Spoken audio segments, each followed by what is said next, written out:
Дүниеге сәби келгенде әрбір ата-ана үшін, әулет үшін қуаныш, баланың өсіп жетілуі үшін талай баспалдақтардан өтуі керек. Негізі қазақ халқы ежелден ерекше балажан халық.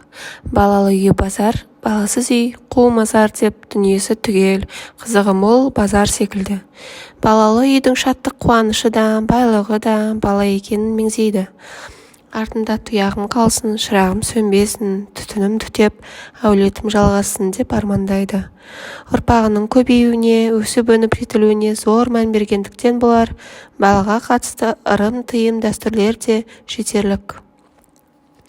Кейбіреулерін ғана атап айтсақ, кішкентай балаға тіл көз тимесін, сұқ өтпесін, назар түспесін деп олардың бас киіміне үкі, жыланның қураған басын, көз моншақ қадап, тұмар тағып қоятын болған.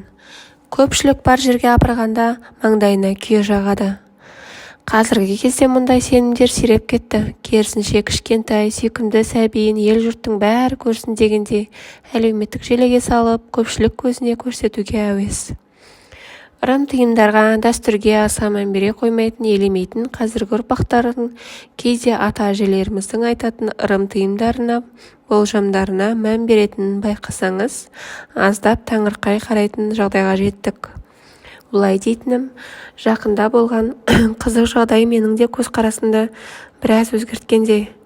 2-ші сыныпта оқитын ұлымды мектептегі сабағынан соң арнайы үйірмеге апарып жүргенмін. Ұл бала болғандықтан денесі шымыр, денсаулығы мықты болғаны да маңызды ғой. Сондықтан күреске баулу үшін бос кілемге жаттықтыруға алып келемін. Мен секілді баласын жетектеген аналар мұнда өте көп. Солардың бірімен балаларымыз жаттығудан шыққанша күтіп отырып танысып қалған едік. Бір көрген таныс, екі көрген біліс демей ме? Осылай жүріп бір-бірімізді жақсы танып алдық. Балалар шыққанша әңгімелесіп отырып, уақыттың қалай жылдам өтіп кеткенін де байқамай қалатынбыз.